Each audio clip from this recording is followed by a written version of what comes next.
माफ कीजिए नंद रानी, लेकिन आपको जो चाहिए अपने मायके वालों से मांगो। मेरे मायके वालों से क्या उम्मीद करती हो? भला वो आपको क्यों देंगे? अभी 1 महीने पहले आए नई बहू तान्या ने कहा। उसके मुंह से ये जवाब सुनकर नंदवानी और सास जमुना जी हैरान रह गई। उन्हें तो बिल्कुल उम्मीद ही नहीं थी कि नई बहू ये जवाब देगी। पर इतनी आसानी से भला वो क्यों हार मानती? बहू, तुम अपनी नंद को कैसे जवाब दे रही हो? वाणी तुमसे पद में भी बड़ी है और उम्र में भी। आज तक बड़ी बहू ने भी ये जवाब नहीं दिया। जमुना जी ने कहा। माफ करना मम्मी जी, मुझे नहीं पता कि भाभी जी ने क्यों जवाब नहीं दिया, पर मैं जवाब दे रही हूँ। मेरे मायके में कोई चीज़ बिना मोल के नहीं आती, जो एक जैसी दो लेकर आऊं। तान्या ने जवाब दिया। क्यों? तुम्हारा मायका अनोखा है जो दो चीज़ नहीं ला सकती। बड़ी भाभी भी तो लेकर आती है मेरे लिए सामान। आज उनकी शादी को 5 साल हो चुके हैं, लेकिन मजाल है कि उन्होंने पलटकर जवाब भी दिया हो। वाणी ने कहा। बड़ी भाभी ने क्या किया, क्या नहीं, ये मुझे नहीं पता और ना ही मुझे जानने का शौक है, पर मैं अपने मायके से कोई भी सामान दो लेकर नहीं आऊंगी।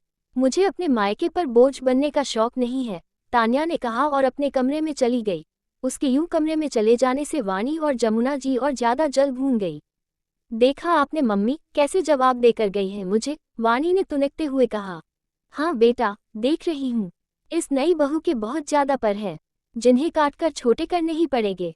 आने दे शाम को तेरे भाई को, अब वही बात करेगा इससे, जमुना जी ने कहा। जमुना जी के 2 बेटे थे।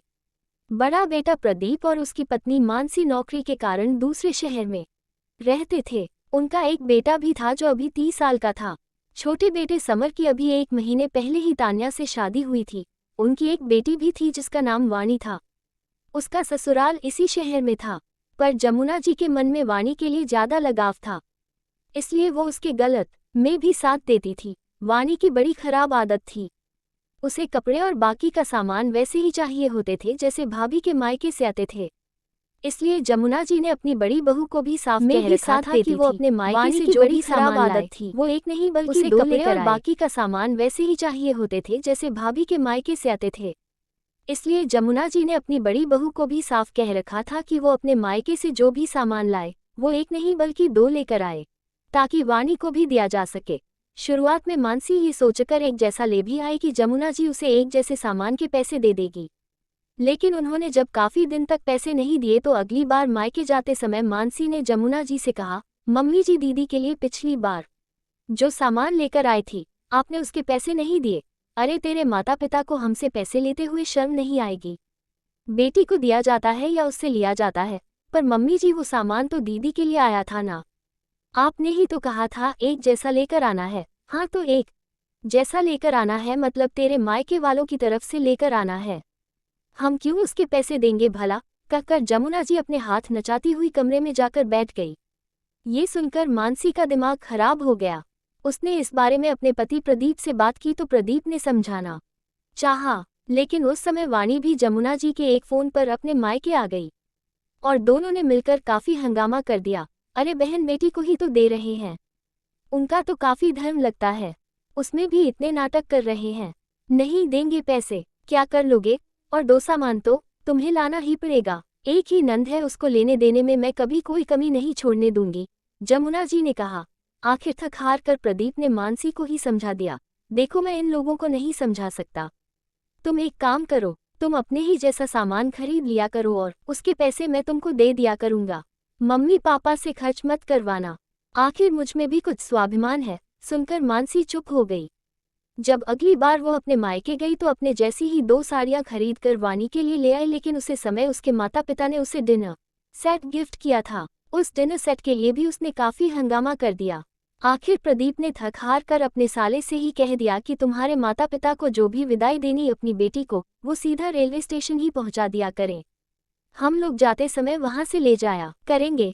बस तब से मानसी ने यह नियम बना लिया, वो अपने मायके से हमेशा 2 साड़ी से ज्यादा कुछ लेकर ही नहीं आती। और 2 साड़ी के लिए भी कई बार जमुना जी ने ताना भी मारा, तेरे माता पिता आजकल विदाई कम दे रहे हैं। तो प्रदीप ने जवाब दिया, अब एक जैसा 2-2 खरीदेगे तो कितना खरीदेगे, इसलिए बेटी की विदाई ही कम कर दी। लेकिन तब भी जमुना जी ने ये नहीं कहा कि तुम 2-2 सामान मत लाया करो। खैर, पिछले 5 साल से यही सब चल रहा था। ये बात समर भी भली भांति जानता था, क्योंकि वो ही अपने भाई भाभी को रेलवे स्टेशन छोड़ने जाया करता था और वहाँ वो देखता था कि कैसे भाभी का भाई एक बैग में भाभी के लिए विदाई लेकर आता था। जब उसकी शादी हुई तब मानसी ने उससे कहा भी, देवर जी तैयार हो जाओ, अब आपको भी कई मुसीबतों का सामना करना पड़ेगा। समर मानसी के कहने का तात्पर्य समझ गया था। भाभी अब तो सीधा आर या पार की ही बात करनी पड़ेगी।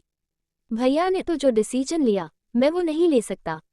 आखिर मुझे तो इसी जगह पर रहना है, मेरी तो नौकरी भी यही है, देखता हूँ क्या कर सकता हूँ, कहकर समर चुप हो गया। समर ऑफिस से घर आया तो देखा वाणी और जमुना जी मुंह फुलाए बैठी थी। समर को देखते ही जमुना जी बोली, समर देख तेरी पत्नी ने आज मेरी और वाणी की कितनी बेइज्जती की है। ये सुनकर पहले तो समर हैरान रह गया, लेकिन जब उन्होंने सारी बात बताई तो उसे समझते देर नहीं लगी कि आखिर क्या हुआ होगा। उसने अपने आप को शांत रखते हुए कहा, हाँ मम्मी, अब मैं भी क्या कर सकता हूँ, मैं तो वैसे ही परेशान हूँ। आज जीजा जी का भी फोन आया था, कह रहे थे कि तुम्हारी दीदी को जो सामान दिलाते हो वो कम से कम 3 दिलाया करो।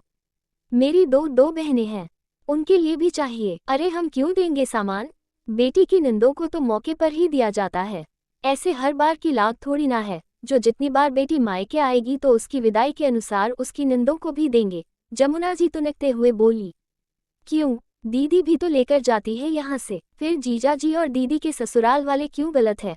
अरे मैं तो तुम्हारी अकेली बहन हूँ, तुम्हारी पत्नियों को तो एक को ही देना पड़ता है, पर मेरी तो दो नंदे हैं, आखिर मेरा मायका लुटाने के लिए थोड़ी ना है। अब की बार वाणी बोली, अच्छा दीदी, खुद के मायके वालों के पैसे खर्च हो रहे हैं तो दर्द हो रहा है, और अपनी भाभी के मायके वाले कुछ नहीं, उनके पास क्या खजाना भरा पड़ा है जो हर बार तुम पीछे पड़ जाती हो। अच्छा, तो मेरी बेटी को देने के नाम पर ये सब सुना रहा है।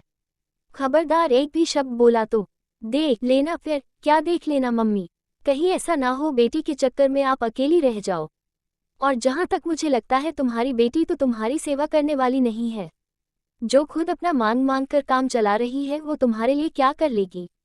अपनी बेटी को देना है तो अपने दम पर दो ना, किसी और पर बोझ क्यों डाल रही हो, समर ने कहा। समर की बात सुनकर जमुना जी ने वाणी की तरफ देखा, जिसके खुद के चेहरे पर से हवाएं उड़ी हुई थी। आखिर ये देखकर जमुना जी चुप हो गई। उसके बाद उन्होंने दोबारा कभी अपनी बहुओं को एक जैसा दो सामान लाने के लिए नहीं कहा।